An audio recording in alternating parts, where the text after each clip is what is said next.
Each of us has such a person. You may still have one. I'm talking about the hated boss. You know who I'm talking about, the guy you might have a beer with. Maybe you'll talk about football or baseball or maybe even hockey. But there are certain topics that are prohibited. I mean, absolutely prohibited. He could buy you a beer and they would still be illegal. Heck, he could buy you a bottle of the good stuff and they'd still be illegal if you were still sober enough to talk at all. My name is Archie, like Bunker, but Jones will do. My wife's name is Edith. Now you see the connection and understand why we are often teased by friends, neighbors, colleagues, and that lady who goes from table to table selling roses on our evening out. Archie and Edith Jones, this is my wife and me. We live in a big city and both make good money for our area. It's warm here all year round, and the only time we have to take out the electric blanket is when a cold front passes through. I think the last time we got him, well, it was a long time ago. One thing is for sure, when your air conditioner breaks down, we fix it faster than a dog runs away from a cat fight. We are both still very young. At this point, we had only been married a month or two past our 4th anniversary. Edith and I have been together as boyfriend and girlfriend since the first day of summer vacation after our freshman year of high school. She was going to spend the summer with her aunt in Virginia. So, before she left, we decided to make a promise that we would be a permanent couple when she returned. We sealed that promise by giving each other our virginity the night before she left. When she returned in the fall, we spent a lot of time hiding from our families until we got to know each other really, really well. I'm talking about knowing someone in the biblical sense. The end of school has arrived for both of us. We were able to get a job, exchanged rings, and then the never-ending sex began, at least for a while. But as everyone knows, neither man nor woman can live by love alone, no matter how hard they try. I think it was inevitable that we would fall into a rut.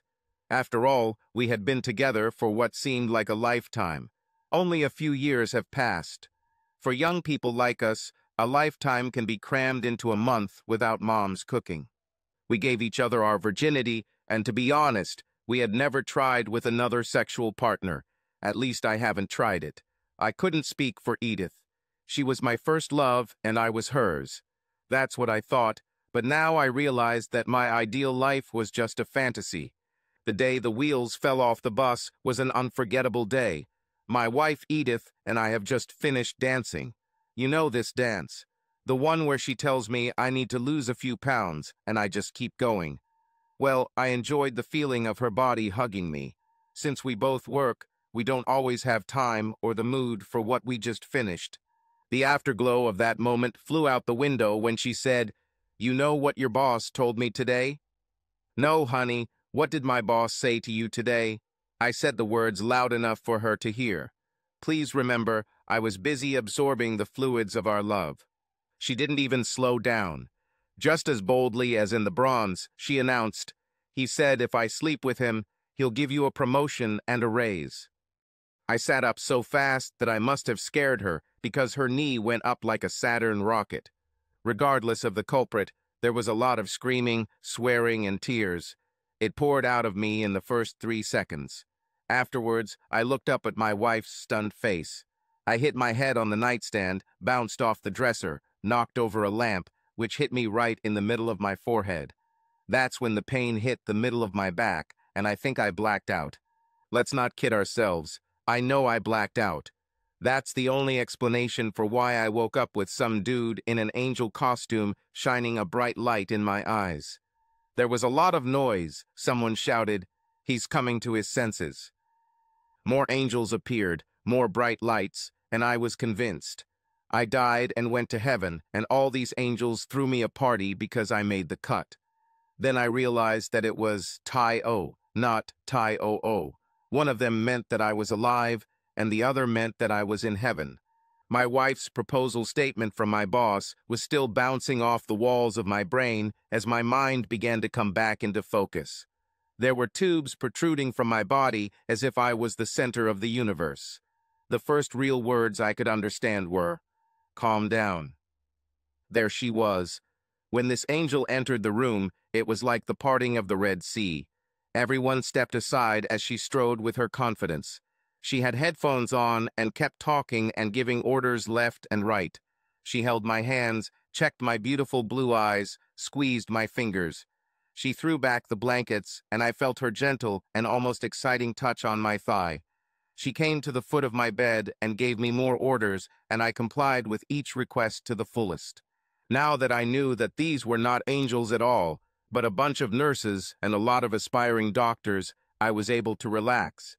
Slowly, they started removing the wires that were keeping me from moving too much. Someone picked up the needle, and within a second or two, I was back in the dream world. I didn't really dream. I was back in that black hole.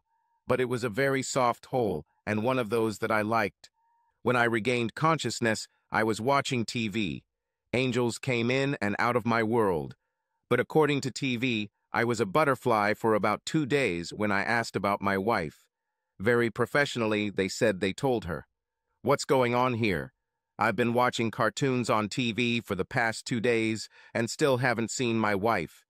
In fact, they took that clicker away from me, so I could only watch what they, a group of angels now turning into devils, wanted me to watch. But then there was my perfect light and truth. She came 2 or 3 times a day, saying she just wanted to check on me. If she was there, I was fine. She looked at my card on the little computer, snapped her fingers, and all the angels came back into the room to tend to me. So I waited for her blessing with my presence. On the 3rd day after I emerged from the cocoon, there was a rumble in the corridor outside my door. The door opened and my wife, dressed to the nines, entered the room and walked into my confined space. "Oh, Archie, Archie, Archie, are you okay, honey?" She crossed the room to start planting kisses all over my face. Sadly, none of these kisses will bear fruit. They were doomed to die in a circle of bright red lipstick, which I immediately began to wipe off with a napkin. What does this phrase mean? Dressed to perfection. I think when I was in the living world, people would have said I was dressed like a 2, maybe a 3, but never a 9. As I got my wife to calm down a little, I saw my boss standing in the doorway. What the hell is he doing here? Oh, don't worry, honey. Rusty brought me straight to the hospital when I told him you woke up from your coma. Why did you tell my boss that I woke up from a coma when he was the one who put me in the coma to begin with? I don't know what expression I had on my face, but it wasn't pleasant. I've been conscious for 3 days now. Where the hell have you been? Oh, honey, you've been unconscious for so long. Now this raises an excellent question. How long was I in the cocoon? The answer to this question has just entered the room. My angel has come for his regular visit. As I live and breathe, Rusty, the most hated person in my life at the time, drooled all over my doctor's ass. That alone would make me want to get out of this bed and kick his ass. But for some reason, I couldn't move. Rusty was one lucky bastard. At least he was lucky on this day at this time. But the time will come. I promised myself. The time will come. A couple of alarms went off, and my angel doctor began clearing the room of infestations around my bed. Then, after she completed her regular checkup, she allowed my wife to return. I told her at that moment that if Rusty the bastard came in again, it would be bad as hell. Then they told me that I was in a coma for more than 3 months. My angel told me that they have more pictures of my brain and spine than they have of patients in the hospital. She told me that they didn't find anything on the scans, but that I was bleeding severely at the time of the incident. There was fear of brain damage, but they found no damage. I think I didn't have a brain to begin with, or the one I had was too tough to damage. It was ridiculous. After all, I was in a coma for 3 months. I was then told that they had put me in an induced coma to protect me from any invisible harm. The word from my angel sounded acceptable to me, and I calmed down a little from the shock of knowing that my wife was spending her free time with my boss, Rusty, the Serpent. My wife stayed with me for a couple of hours. It was time for the injection so I could calm down and rest for the rest of the day until lunch. This injection turned into my release. I woke up a few hours later, and she was gone. The next day, I had surgery to restore normal bowel function. She gave me a choice, slowly and carefully or quickly and finish it all at once. I chose slowly and carefully. Then her hand twitched, and my eyes filled with tears, and I began to repeat the mantra. Oh damn, I got good medicine, but it wasn't that good. Later, when I was put back in bed and the bleeding had stopped, my wife was sitting next to the bed. My lunch came while I was out of the room, but she ate it. So, being a freshly hatched butterfly, I was able to convince a couple of nurses to call the cafeteria and ask for something special. They gave me soft food and jelly. I would have killed for pizza, but I understood why they did it, and I had to accept it or go hungry. You know what will happen next. The terrible rehabilitation stage was next. For some strange reason, I had to relearn some things I've done my whole life. Learning to walk again. Wait a minute, I can walk. Wait until I get up off the floor, and I'll show you how people walk. Luckily, it didn't take long to figure out the left and right leg. Feeding myself with a bib and my wife standing next to her, twitching as if she had missed something more important happening in the world. Just go, okay, I think I can handle this. I started to lose patience with my wife. She didn't slow down. If I had known it would be this easy, I would have kicked her out sooner. Finally, the day of my release arrived. Thank God I'm going home. When the nurse wheeled me out to the front door of the building, I was so happy. Not only will it not last long, I knew I wouldn't drive, but I thought my wife would show me a little respect. When they closed the back door and I was settled in, I looked forward and guess who was driving. Oh, come on, it wasn't my wife, but the guy who sent me to this place in the first place. Yes, it was good old Rusty, my boss. When I saw the back of my head, I almost threw up in the back seat of my car. Well, it was my wife's car, but I make payments. Doesn't that give me a claim? I think it was my own stupid fault. During all my time in the hospital or rehab, I didn't question why Rusty was even there. Rusty visited me in the hospital, but I think I would have done that too if one of my co-workers or friends had been injured. Of course, that makes sense, doesn't it? Edith realized that I had no time for visitors, so she sent Rusty home. I had instructions from my angel, an elegant, very sexy-looking female doctor from the hospital. I know it sounds crazy, but when I think about her, I feel better. Maybe it was because when she leaned over to check my eyes or check my reactions by probing parts of my body, I felt a slight tingling sensation. I'll miss our flirting a little. Well, no big deal. The view down her robe was, by any standards, a stimulating sight. It felt a little strange to walk into my bedroom for the first time since the incident.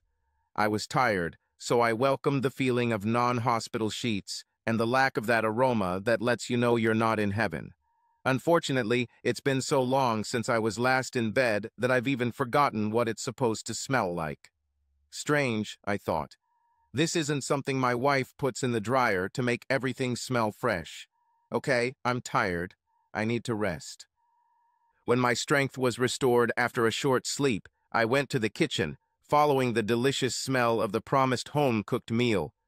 What the hell, I thought, looking at the 2 dirty cups in the sink and 2 plates with the remains of scrambled eggs and potatoes. Next to them lay 2 unwashed forks and knives. Who puts ketchup on their eggs like me? I asked myself a question. After a couple of seconds of further investigation, I realized that it was not my wife. She doesn't put ketchup on anything at all. When she entered the kitchen, I was sitting at the table. I don't think I doubted her loyalty explicitly. But I'll tell you one thing, it's not like she was the only one who sat at my dinner table in the last 3 months. She leaned over and kissed my balding head as she passed by. Yes, there is a slightly less hairy area on the back of my head. Do you think we should talk about the elephant in the room? I asked. She made her face look like it came out of a box of Cracker Jacks. What are you talking about, dear? Don't make that smug face and ask me what I'm talking about. You know exactly what I'm talking about. Damn it, woman, I don't see this guy that much at work, let alone at the hospital. Confused, she immediately returned to her standard defense. I just don't know what you're talking about, Archie.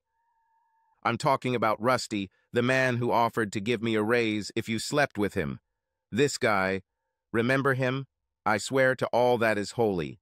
This woman acted as if I had been living on another planet for the last time. Archie, darling, I will never do anything like that. You know that I love only you and no one else. She reached out her hand and placed it on mine. Now I remember.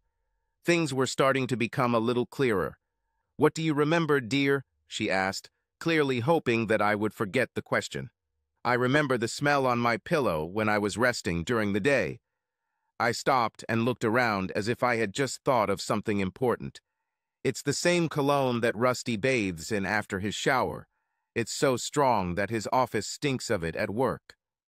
She faked a laugh and said, "These sheets are fresh. I just put them on yesterday." That's exactly what I mean.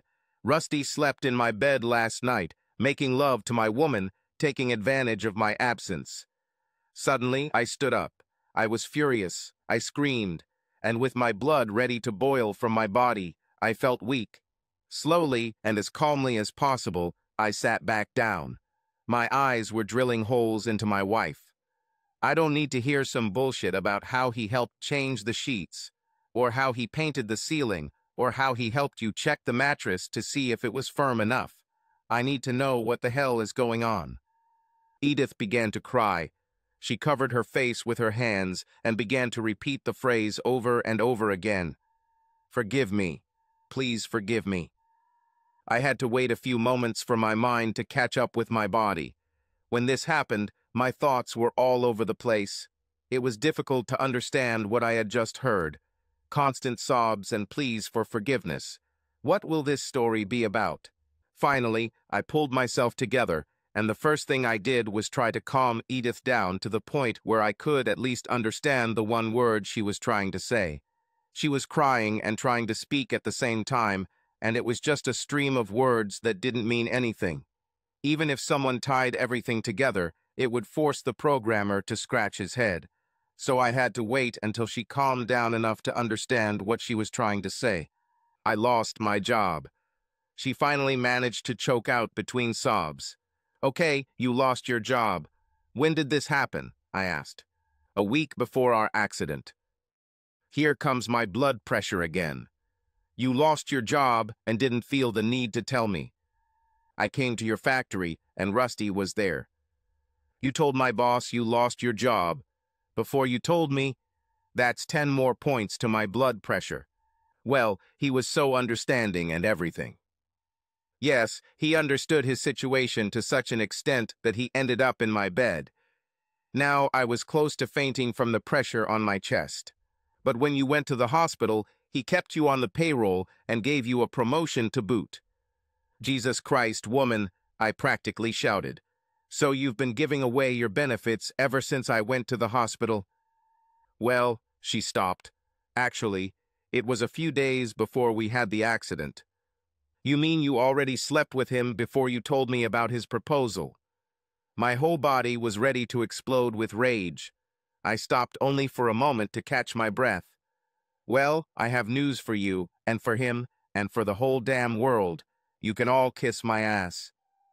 I think, and I'm not sure, but I think that's when I lost consciousness. The next thing I remember is a pretty girl looking at me through the plastic mask I was wearing to breathe. There was a lot of noise from sirens sounding very close, and for some reason my wife was holding my hand. I mean, why did she hold my hand when I wanted to knock her down? The hospital checked me and said I was fine. They were going to keep me overnight to make sure I didn't hurt myself. This suited me. I may see my special angel again. When I asked the night nurse about her, she said that she had been transferred to another hospital. Suddenly, there was no point in going to the hospital. Damn, I tolerated my wife's presence in my room for a while, and then finally convinced her to go home. We could finish our argument another time. The next morning, I got up bright and early. I called my brother to see if I could stay with him and his wife for a few days until I found a place to hide from Edith. The doctors at the hospital have already told me that I cannot return to work for another 2 weeks, and even then I will need to undergo a bunch of tests. But at least this time I had a complete picture of my life and was going to deal with it by any means necessary. How unlucky I am. One of the nurses told my wife about my plans, and I was to meet her again. I was sitting on the edge of the bed when she came in with a face like something out of Mad magazine. Without makeup, her hair hadn't seen a comb or combs since the previous day. She was ready for a serious conversation, and she didn't want to listen to my crap. Archie, I did what I thought was necessary to survive. I just didn't know what to do. Your boss said he would help me, and I was stupid enough to believe him. She walked up to the bed, looking at me. It worked. I felt like a puppy who had just peed on the carpet. Now, what do you want to do? Do you want to run and hide, or do you want to help me get revenge on that bastard? Completely caught off guard. From where I'm sitting right now, you're the one who ruined everything. I was just trying to make our lives a little better. Who are we talking about now? Rusty, you idiot. Edith was on a roll, and I knew I couldn't stop her. I think we should give him a good squeeze. She moved away from the bed and sat down on a chair. When we're done, if you want, we can get a divorce or try to put this mess back together. When you talk about a mess, you mean us. You think we can burn his ass and then kiss and make up. You know I'm a good kisser. She smiled, perhaps sensing a crack in my armor. Showing interest in her plan to get revenge on Rusty, I asked, "What do you mean?" I hate to say it, but we're going to have to act like everything is normal for a while. I saw the wheels of revenge spinning in her head. It took me a couple of moments for the word normal to register in my mind. When this happened, the reality of that comment rang a false note. You mean you have to keep having this guy until we come up with a plan? My hand rose into the air and began to wave from side to side. Before I could say anything else, my brother, his wife, and the nurse entered the room. The nurse, like someone who should be in charge, waited until all the hugging and happy greetings were over before she said anything. "Mr. Jones, I have conducted the inquiry you requested regarding Dr. Daniels." I simply nodded, waiting for an answer about my angel. "Dr. Daniels is at Mercy Medical Center across town," she said with a smile. I paused for a moment to appreciate the nurse's strange smile. "Is there a problem with Dr. Daniels?" "Not one bit. She's the best in her field. But you know she's a little different from the average female doctor." Everyone in the room understood what the nurse was saying before I did. "But those? The best money can buy," she said, smiling a full smile. "And this ass?" "Same answer," she said. The stunned look on my face must have been priceless. No one spoke, but everyone smiled like a monkey throwing droppings at people at the zoo. Well, I'm lost. There was nothing more to say. I had a crush on a girl who was a guy, and she was beautiful. I wonder if I should admit this while my wife is in the room, or should I call her my unfaithful wife? Because everyone was looking at me, waiting for a comment. All I could come up with was, I was hoping that she, or maybe. If you think I was at a loss for words, you're right, but I kept digging that hole. Maybe I could get someone's parole to go back to work. My brother came to the rescue. "Let's get out of here and find a place where we can think about all this." As if on cue, another nurse entered the room with a folder full of papers and instructions, and after another 30 minutes, we were on our way home. I wasn't going to get in the car with my wife, so my brother and I were in one car, my wife and my sister-in-law were in the other. "How bad is this situation?" asked my brother, John Paul.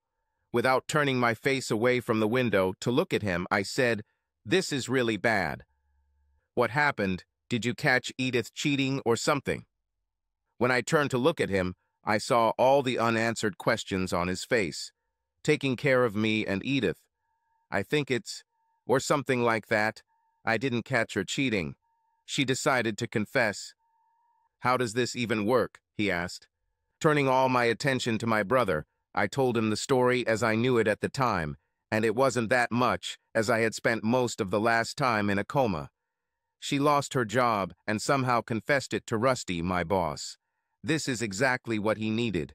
Rusty immediately intervened and offered to help her, making her an offer she could not refuse.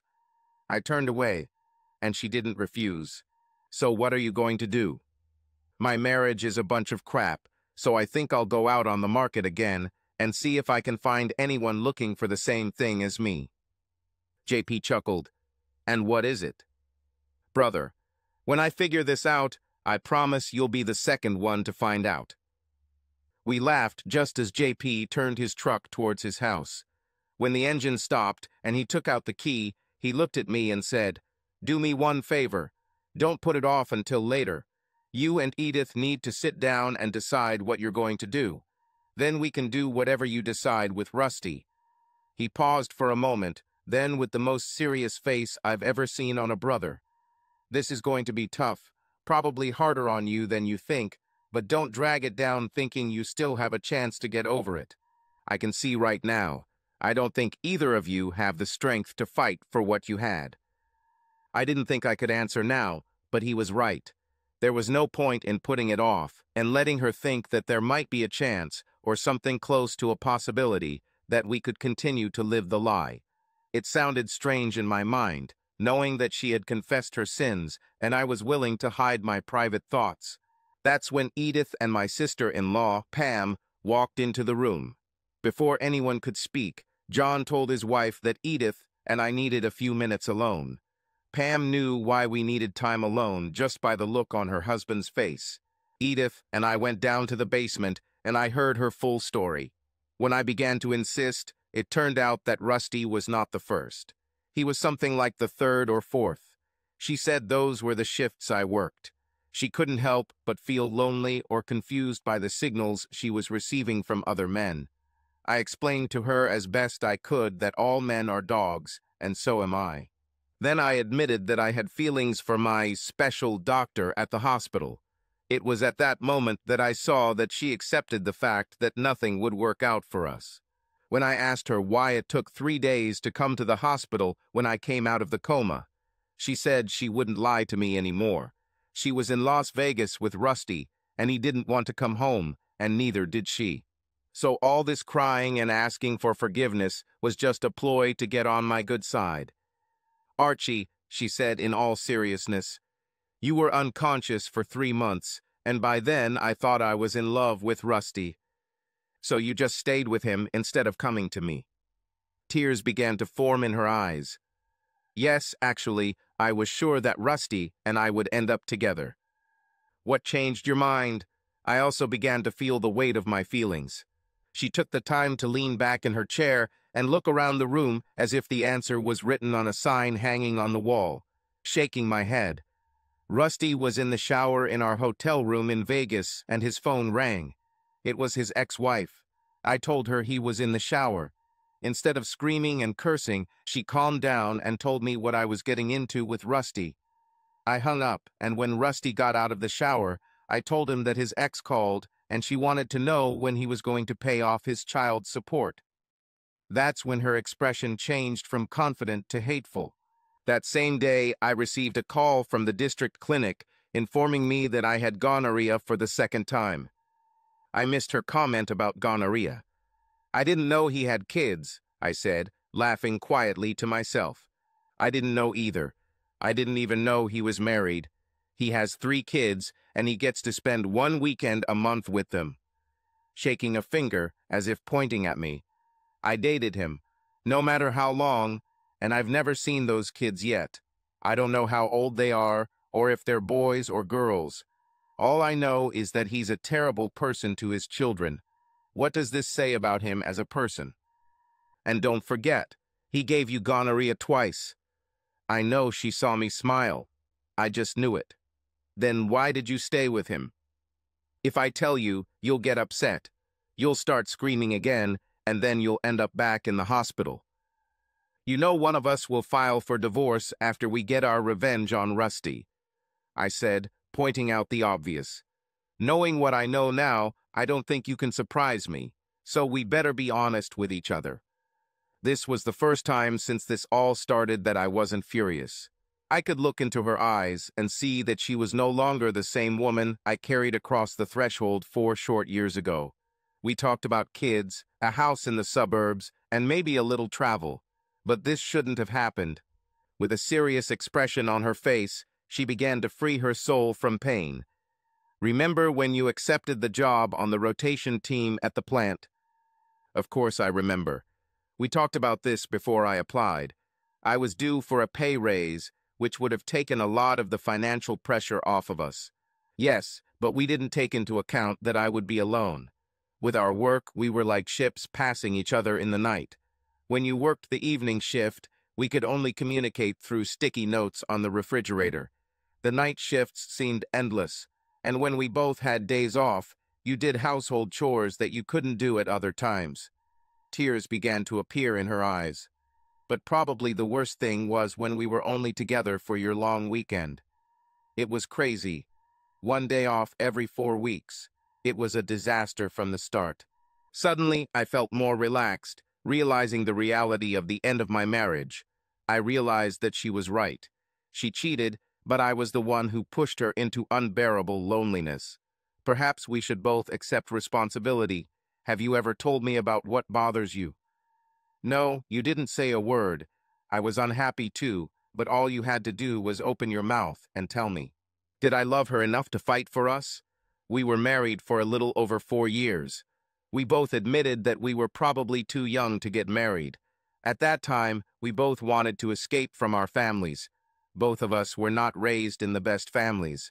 Let's face it, it wasn't all that happy for either of us. After several minutes of crying, trying to understand that we would no longer be husband and wife, Edith put her arms around my neck and whispered, "I'm sorry. I'm sorry. I loved you once, you know. But I saw what was on the other side of the fence and couldn't resist." She paused for a second or two and then continued, "No matter what they say, if you're looking for green grass on the other side of the fence, it's not there. But the sex was great. He is so magnificent that if you get a chance to find out, don't hesitate to jump over this fence." Who is this woman? I thought to myself. This is clearly not the woman I thought I would spend the rest of my life with.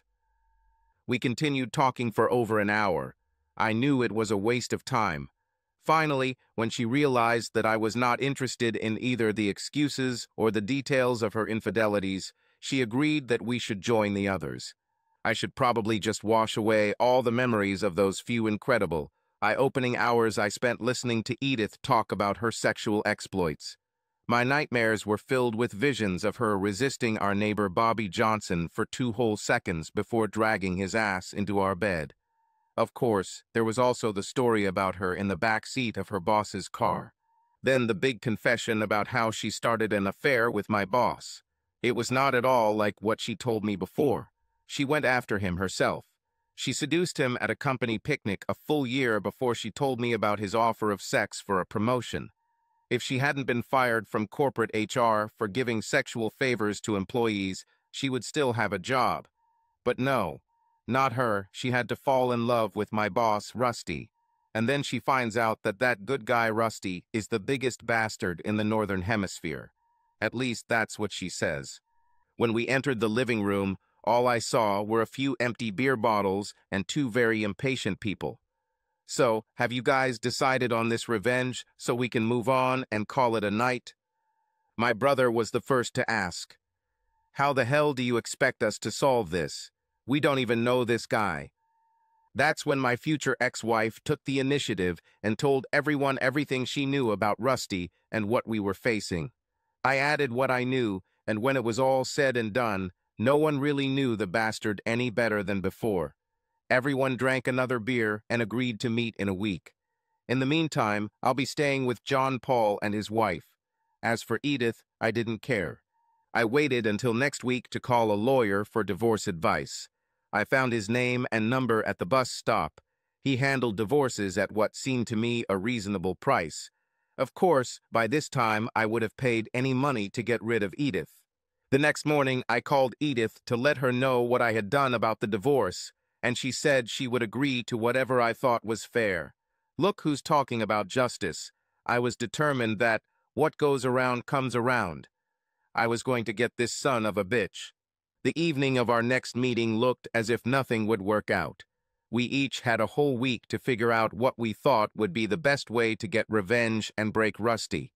No one had any good ideas other than to shoot him as he got into his car for work.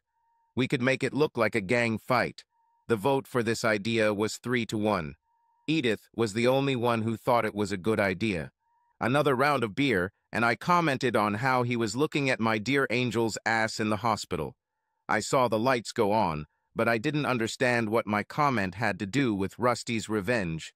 It took about 30 seconds to get me up to speed, and suddenly we had a plan. We first had to contact Dr. Daniels and then convince her to agree to our plan. I didn't think it would ever happen, but to my surprise, she was willing to do anything she thought would be fun. She even went so far as to give me a tip, but when we told her who the target was, her smile became even brighter. My comment, "I think we have a winner." The plan was really very simple. We're organizing a double date. I'll go with Dr. Daniels as my companion, and Edith will go with Rusty. Now, the hard part was getting Rusty and Dr. Daniels together before the end of the evening. Another very important point. Edith had to make sure that old Rusty was very horny that evening. Remember, Edith boasted earlier that she's a good kisser. Now she had a chance to show off her skills. It was very strange. When I got behind the wheel of my truck, my stomach turned over and I wanted to throw up. I think that's when I realized we only had one chance. If the plan fails, we'll have to rely on Edith's plan, the one that involves guns. Surprisingly, I was now convinced that if it didn't work, I would just step aside and let things take their course. I didn't care anymore. One way or another, it just didn't seem important to me. I was done with Edith, and she could just go her own way. Dinner went according to plan. Everyone had enough to drink except Dr. Daniels. I drank so much that I became jealous of what Rusty and I were doing. I couldn't believe it, but I thought if Rusty didn't go home with Dr. Daniels, I might sacrifice myself for the team. She was hot. I mean really hot. I got a chance to comment on Edith when they returned from the ladies' room. Edith simply smiled and said, "She pees standing up." "Oh," was my response. Someone suggested a club for dancing, and within minutes the four of us were at the club. Rusty didn't know that we had pre-arranged entry. Once we entered, all that was left was to swap partners for a dance or two, and the plan would be complete. The dance floor was packed with merry people. Arms and hands rose into the air to the constant rhythm of the music. As everyone returned to the table to refill their glasses from the bar, I began to fake a sprained ankle. This was Dr. Daniels' signal to take the initiative, and she did. She grabbed Rusty's hand and disappeared into the crowd. As soon as they were out of sight, Edith and I went outside. She walked over to the Uber, and I decided to find a bar and celebrate the end of this nightmare with Edith. I didn't even walk her to the car. When we went outside, I just turned and left. I called her around 2 in the morning to make sure she got home okay. It was the shortest phone call in my life. I have done my duty. Now all that remained was to wait for the divorce. Time has a way of sneaking up on you and leaving you in complete darkness. I know you won't understand such a stupid comment, but it's true. Suddenly you find yourself without a goal. Maybe it's a complete change of direction that you have to take. One day you are happily married with a planned future. The next day you wander around, bumping into nothing. Work, home dinner, and maybe sex with my wife.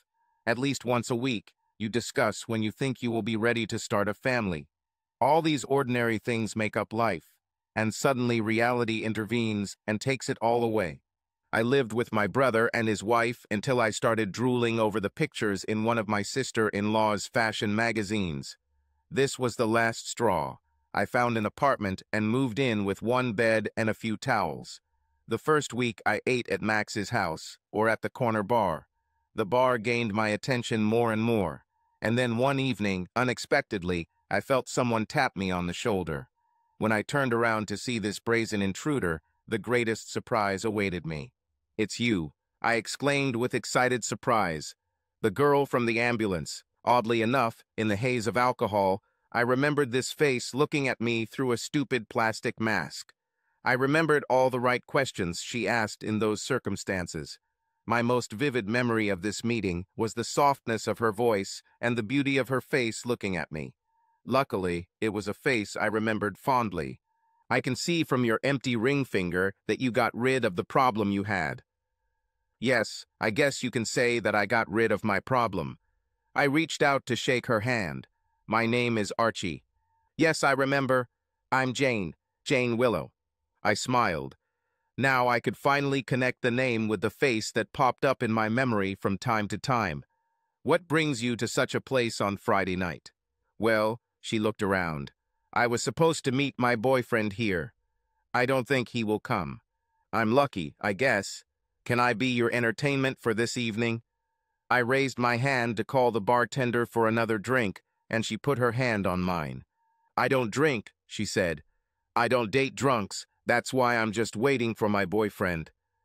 It's a pity that I can't say the same. Since I got divorced, this seems to be the only thing that helps me not think about what my life or our life could be like. Imbued with empathy, she said, "You really loved her, didn't you?" Looking into her face, I understood the truth for the first time. You know, I don't think so. I didn't love you. I mean, she and I were two kids who wanted to get away from their families. We saw each other as a way to break free. It was the idea of freedom from all rules that apply only to us. Our parents had different rules. We were just there to make their lives easier.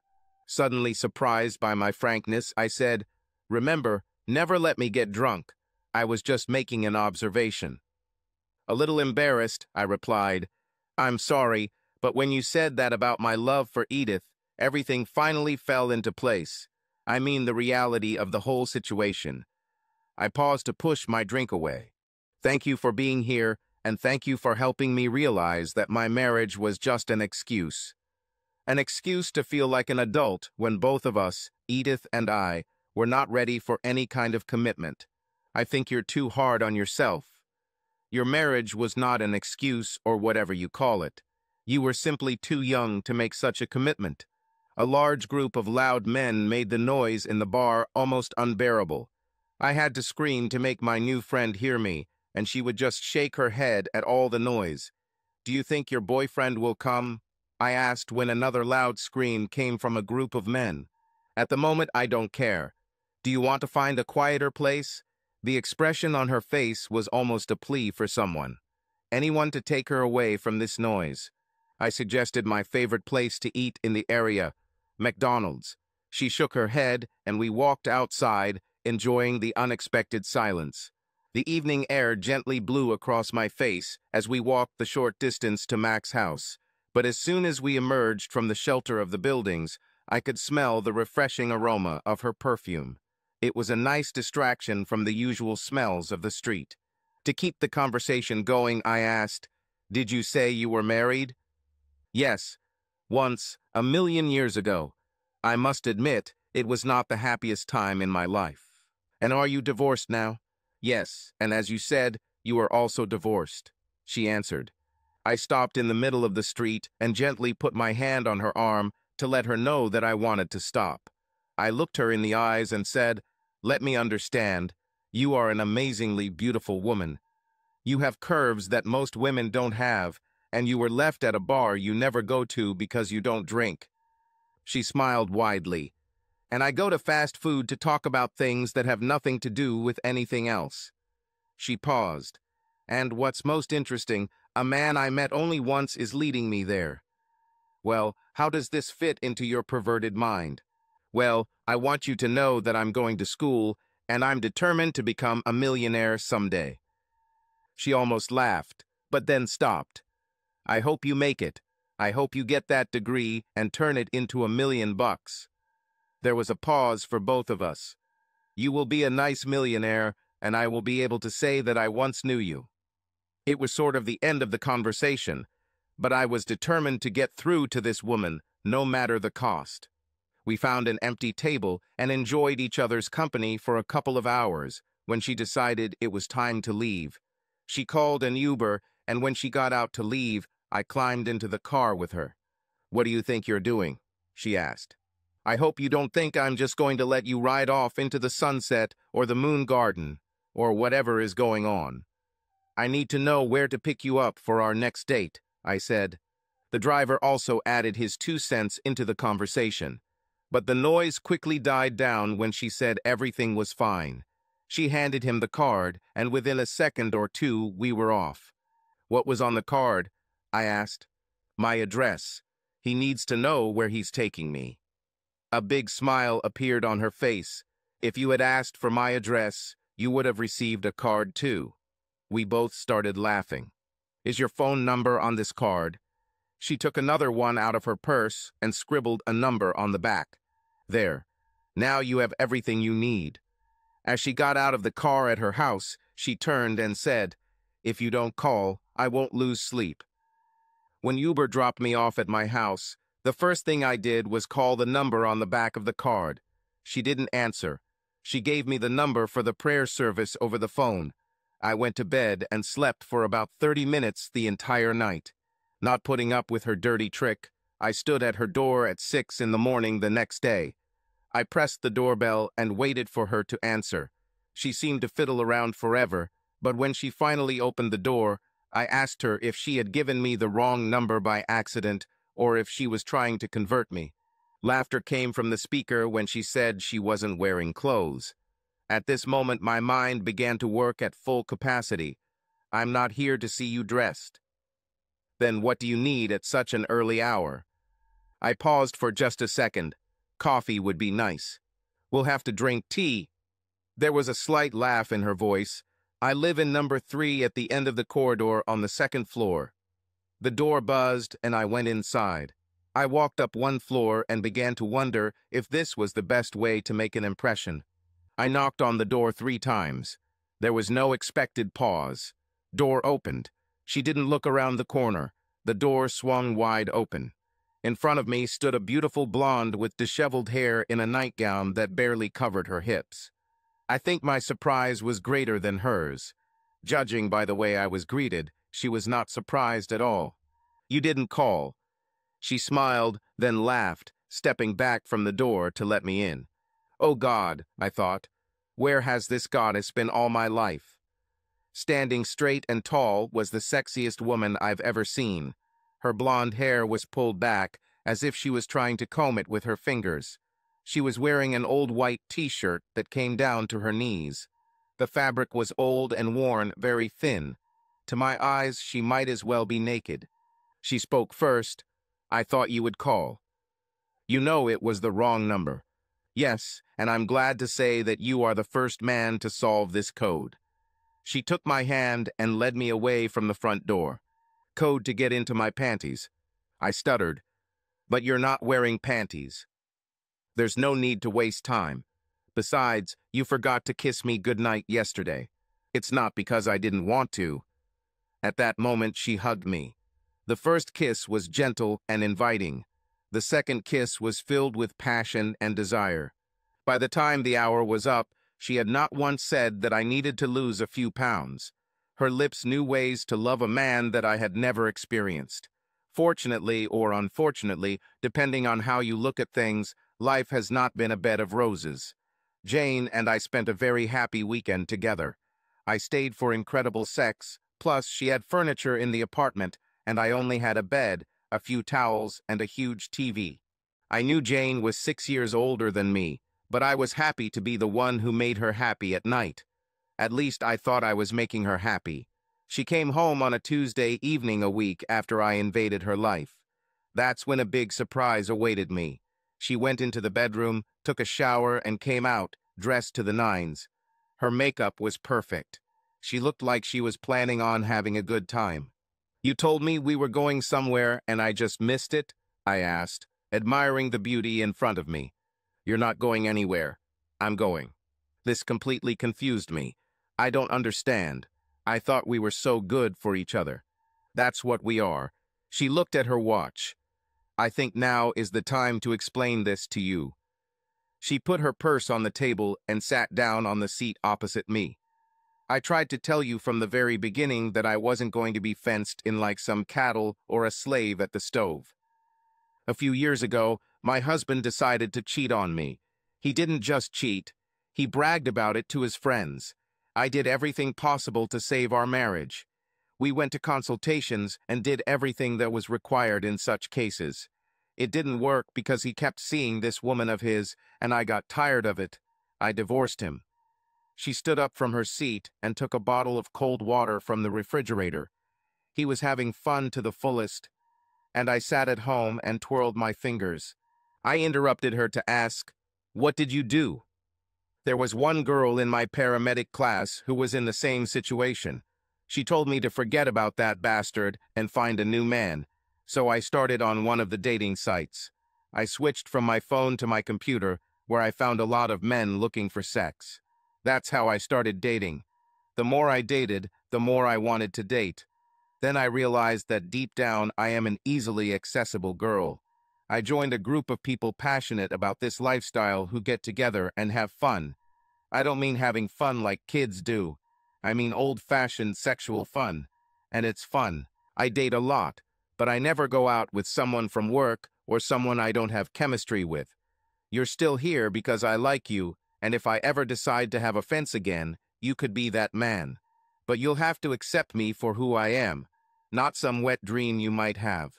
And you're saying I should stay here while you go out and have sex? Oh, that's worse. Today I'm bringing him home, and you're going to have to listen to all the fun I'm having with someone you don't even know. And you think I'll still be here? I hope so, because for some reason I don't want you to leave. She leaned closer to me and lightly kissed my lips. I need to think about this.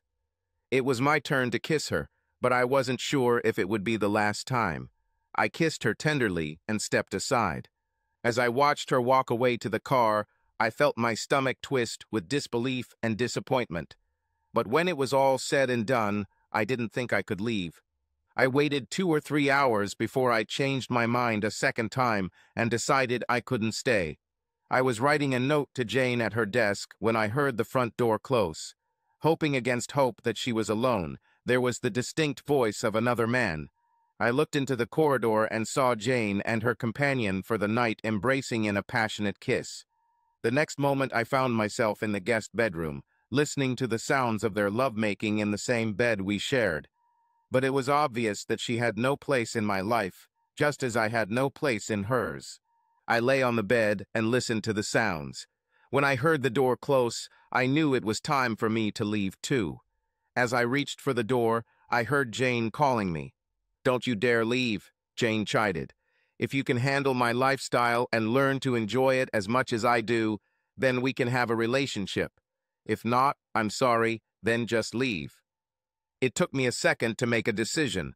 I decided to give this new way of life a chance. It couldn't be that bad. After that first night, we talked a lot about sex and sexual partners.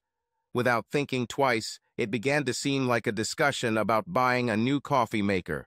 It has never been a taboo topic. In fact, it became an expected topic of conversation. She would tell me how many guys tried to pick her up during the day, and I would tell her if I saw a pair of legs or an ass that I would like to hit. Jane had her dates, and I went on dates too. We both seemed very happy with this state of affairs.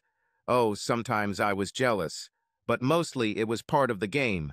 Jane even admitted that she too had experienced mild bouts of jealousy more than once. She would say she wanted to have fun, and we would go out and see what would happen. Sometimes nothing happened, but when it happened, it was usually very good. We made a large group of friends that we would play with from time to time. She went out on dates, and I did the same. The main thing that has become the most important in our lives is each other. Every time we played outside of our personal relationships, we reaffirmed that the only person who mattered in our lives was us. One morning, Jane told me that she had heard about a new club that was going to open north of our city. At first, she was delighted, but as she got closer to the opening, she began to have doubts, or so it seemed.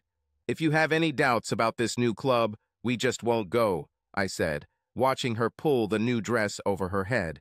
"No, stupid. I'm fine. I think we'll have a good time tonight, and I won't miss it for the world." I just shook my head and agreed. It really seemed like an opportunity to have fun and meet new people who were practicing what Jane and I called the lifestyle. We arrived a little late, and security was an issue the first night. There were a few surprises that first night. When we finally settled down to look around, we were amazed by the sight. On the dance floor, we saw two people we knew very well, our neighbors, Bill and Alice Johnson. Bill stood at the edge of the dance floor while his wife rubbed herself against a guy who was much younger than her. "What do you think about it?" I asked Jane, pointing to Bill and Alice. "What do you think about this?" Jane pointed to another part of the bar. There, crossing the dance floor towards us, was my ex-wife and her new boyfriend-husband Lover, whoever he was. "Hey, Archie, what's up?" I stood up and smiled. "I never thought I'd see you here." "See, you thought you knew me, but you didn't know anything." She extended her hand to Jane, and the conversation began. I couldn't believe what these two women were talking about. All around us, people were gathering in pairs to do their own thing, and I was stuck listening to my ex tell Jane every detail of her post-divorce life. Edith's new boyfriend was throwing glances at Jane, and I tried to get him to leave and find someone else. Suddenly, I felt the heel of Jane's new shoes hit my shin. Then, like a smart, sly fox, she pretended she had an emergency call. She made up a story about the accident, and we apologized to Edith for having to leave. Before I could say goodbye, I was already being pulled out of the club. As we got into the car to drive back to town, I asked Jane if she was okay. "I thought you couldn't have a phone in the club." "I'm a paramedic, Archie. They should be able to contact me no matter where I am." She spoke in a stern voice, which made me think I was in trouble. I just turned my head and drove back to town. When we arrived at her apartment, she didn't say a word. Something had happened, and I wasn't sure I wanted to know about it, whatever it was.